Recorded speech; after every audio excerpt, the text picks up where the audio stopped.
বল। আজকে আমি মেটে চচ্চড়ি রান্না করছি। প্রথমে আমি কড়াইয়ে তেল দিলাম। তেলটা গ্যাসটা অন দিচ্ছিস তো, গ্যাসটা জ্বাললাম। এবার আমি কড়াইয়ে কিছুটা তেল দিলাম, খুব অল্প তেল দিলাম।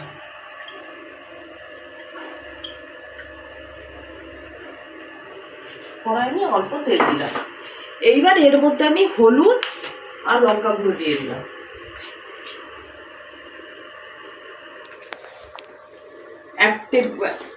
এক টিস্পুন হলুদ আর 1 টিস্পুন লঙ্কা গুঁড়ো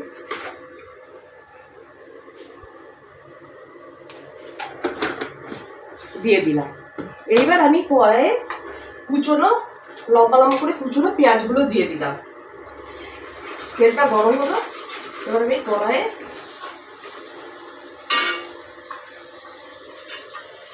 কুচনো পেঁয়াজগুলো দিয়ে দিলাম।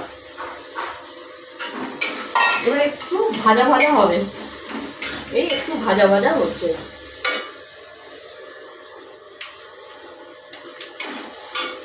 এবার একটু আমি নুন দিলাম,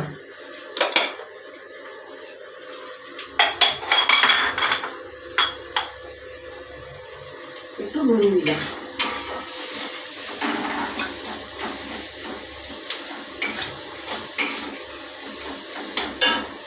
এবার এর মধ্যে আলুগুলোকে দিয়ে দিলাম। আলুগুলো ডুমো ডুমো করে কুচিয়ে দিয়ে দিলাম কড়াইয়ের তেলের মধ্যে। একটু ভাজা ভাজা হলে আমি কুচনো মেটেটা দিয়ে দেবো।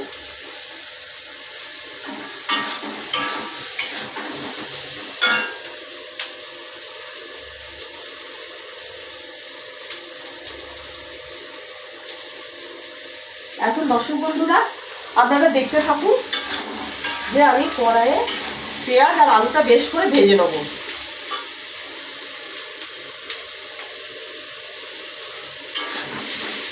যতক্ষণ না ভাজা হচ্ছে ততক্ষণ আমি মেটেটাকে ম্যারিনেট করতে পারছি না, কুচনো মেটেটাকে ম্যারিনেট করতে পারছি না।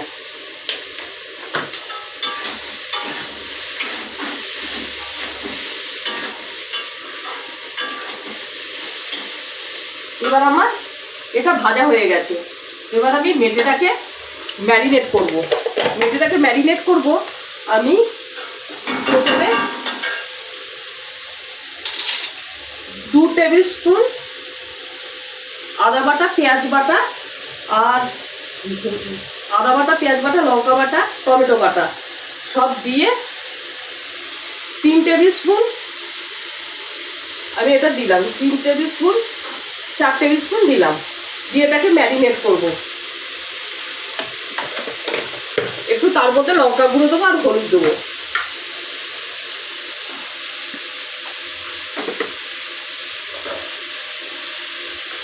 এবার হলুদ গুঁড়ো দিচ্ছি, কারণ এতে একটু হলুদ, একটু 1 টিস্পুন 2 টিস্পুন হলুদ গুঁড়ো দিলাম। এবার বেশ করে এটাকে ম্যারিনেট করছি চামচে করে। তাতে একটু নুন দিলাম, 1 টিস্পুন নুন দিলাম, কারণ যেহেতু আলু পেঁয়াজে একটু নুন দিয়েছিলাম তাই জন্য খুব বেশি নুন লাগবে না।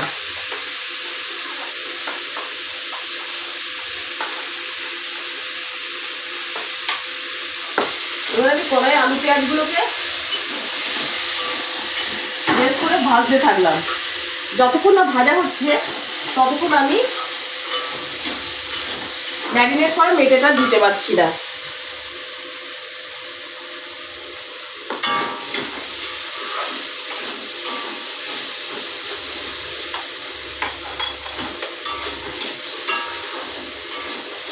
এবার আমার ম্যারিনেট করা মেটেটা এই কড়াইয়ের মধ্যে আমি আলু পেঁয়াজের মধ্যে ঢেলে দেবো।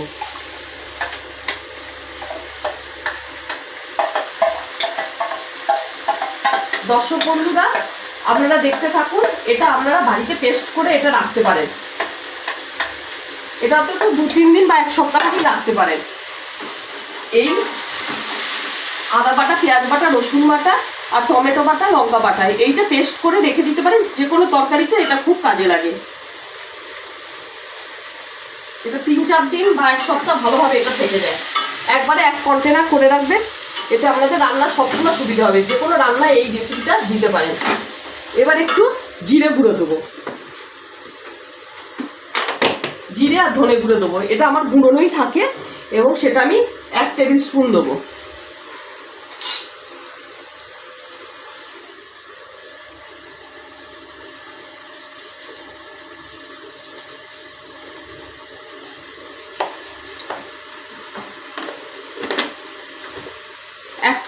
এক টেবিল স্পুন আমি দিলাম, দিয়ে বেশ করে নাড়তে থাকলাম।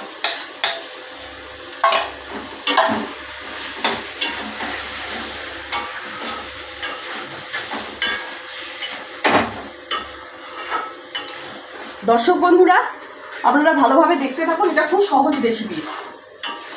যতক্ষণ না এটা কষানো হচ্ছে বা কড়াই থেকে তেল ছাড়ছে ততক্ষণ পর্যন্ত এটা নাড়তে থাকুন।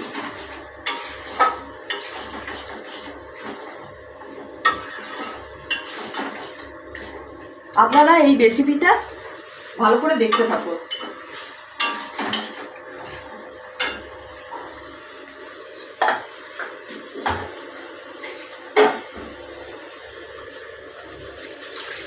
এবার বাটিতে একটু জল দিলাম, বাটিতে জল দেওয়ার পর এই যেটুকু মশলা লেগেছিল সেটা বেশ করে ধুয়ে নিলাম। ধুয়ে নিয়ে এখন মেটেটা এখনো পর্যন্ত কড়াইয়ে তেল ছাড়িনি, ঠিক আছে? তেলটা ছাড়লেই আমরা ওই জলটা দিয়ে দেবো কড়াইয়ে।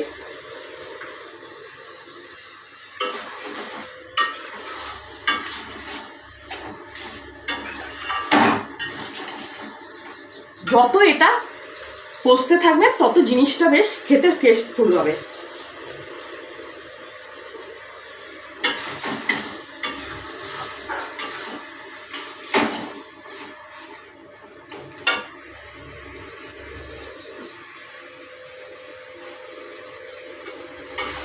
এবার আমি কড়াইয়ে একটু গরম জল করে নিই, দিয়ে গরম জলটা কড়াইয়ে আমি দেবো। গরম জল দিলে কি হবে, টেস্টটা বেশ ভালো হবে। দর্শক বন্ধুরা, আমার যতক্ষণ না কড়াইয়ে তেলটা বেরোচ্ছে ততক্ষণ আমি কিছু করতে পারছি না, ঠিক আছে? আপনারা দেখতে থাকুন।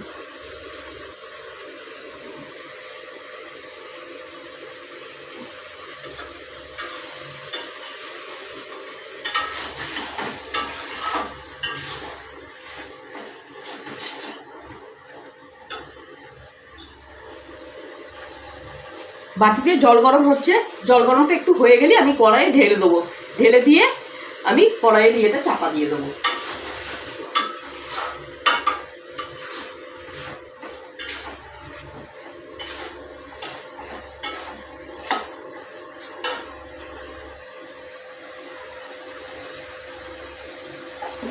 এইবার আমি বাটির গরম জলটা কড়াইয়ে ঢেলে দিচ্ছি।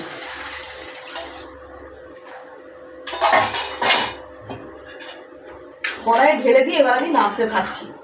আর একটু হাফ টিস্পুন নুন দিচ্ছি, কারণ আগে যেহেতু আমার নুন দেওয়া ছিল, এখন আর বেশি নুন লাগবে না। এবার আমি কড়াইটা চাপা দেবো, কড়াইটা একটা চাপা দিয়ে ঢাকা দেবো।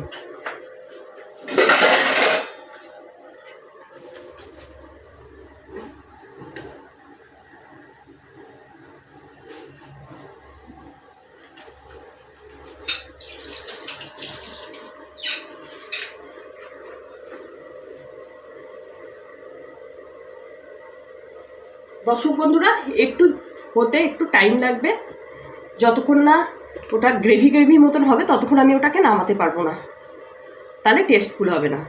তারপর নামাবার সময় আমি একটু গরম মশলা দিয়ে দেবো। এখন দর্শক বন্ধুরা হচ্ছে, ওটা একটু টাইম লাগবে। ঠিক আছে, আমি এবার চাপাটা খুলে দেখছি, না আরও 20 মিনিট মতো হবে। ঠিক আছে, আমি চাপাটা আবার দিয়ে দিলাম। দর্শক বন্ধুরা, আমি এখন কড়াইয়ের চাপাটা খুলছি। ঠিক আছে, খুলে আমি দেখছি 20 মিনিট।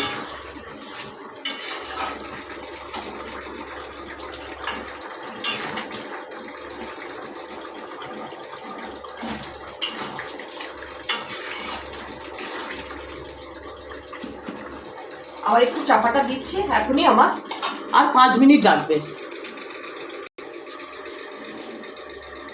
দর্শক বন্ধুরা, এখন আমি কড়াইয়ের চাপাটা খুলছি।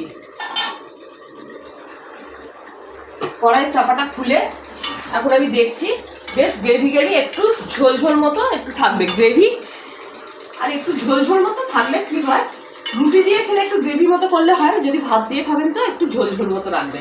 এখন আমার রান্নাটা কমপ্লিট হলো। এবার আমি গ্যাসের ওভেন অফ করে দিলাম। একটু গরম মশলা দিয়ে দিলাম এর মধ্যে, একটু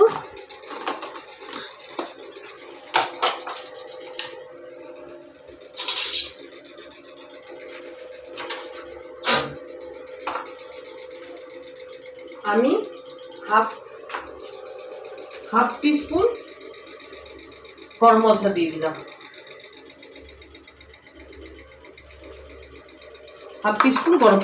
দিলাম। এবার আমি ওটা নেড়ে চাপা দিয়ে রেখে দিলাম।